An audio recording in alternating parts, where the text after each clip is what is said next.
Morning sir मो ना हूँ शुभश्री गणनायक मो प्रोजेक्ट ना हूँ water level indicator. Water level indicator आमर वाटर लेवल को डिटेक्ट कर आम यहाँ व्यवहार करूँ।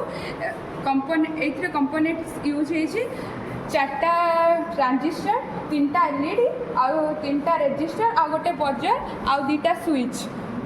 आमर ट्रांजिस्टर काम होची एथिरे ट्रांजिस्टर बीसी 547 यूज होती। ट्रांजिस्टर काम होची आमर फ्रिक्वेंसी को जनरेट करिबा आउ एलईडी रो काम होची वाटर लेवल को डिटेक्ट करिबा आउ रेजिस्टर आमर एथि पई यूज होची कि माने एलईडी ग्लो करिबा पई आउ रेजिस्टर रे आमर करंट अपोज हुए।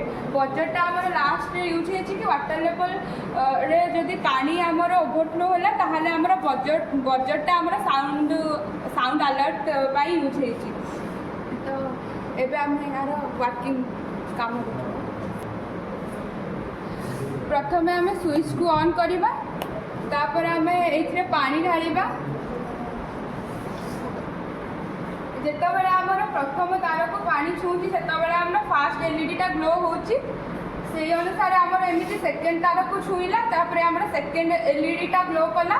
से परि भाव में आमर थर्ड तार छुईला बेले थर्ड एलईडी ग्लो कला।